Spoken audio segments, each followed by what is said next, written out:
Oi gente, aqui é a Darly do GC Ousadas e eu vim contar um pouquinho para vocês sobre o meu testemunho pós-veredas, pós-seminário de cura interior. E foi impactante porque durante as palestras, durante os ensinamentos, Deus já ia falando muitas coisas que precisavam ser tratadas dentro de mim, que eu achava que já tinham sido resolvidas, mas ainda não tinham, sobre a bênção, né, do meu pai, sobre toda essa questão de paternidade e também quebra de maldições que ele havia lançado na minha vida quando ele ainda era alcoólatra, e isso nunca tinha sido resolvido, né? Também foi tratado uma doença, um espírito de morte que havia na família. As mulheres, tanto par de pai quanto par de mãe, minha mãe, minhas irmãs, minhas tias, todas tinham muitos relatos assim na família de doença no útero, dificuldade para engravidar, dificuldade durante a gravidez, né? Vários problemas assim de risco para o bebê. Quando nascia também, de alguns riscos durante o parto. Então, eram coisas assim que a gente não sabia que poderia estar tendo uma raiz espiritual, né, nisso tudo. A gente achava que era uma doença hereditária que é só física.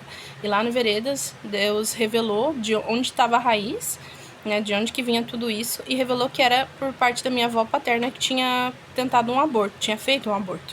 Eu não sabia de nada disso. Lá a gente quebrou, né, repreendeu tudo isso, esse espírito de morte, o pecado dos meus avós.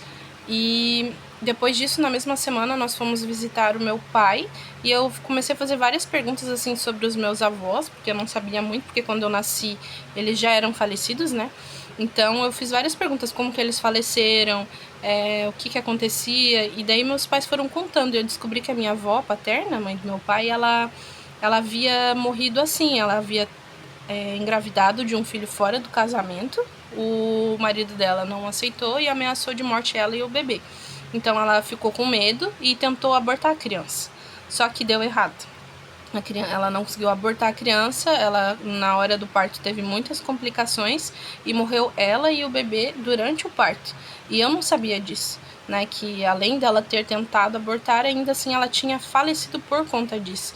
Então havia um espírito de morte na família, aí passando de geração para geração, e também esses problemas que ninguém nunca teve conhecimento, né, na palavra para quebrar essa maldição, para quebrar isso.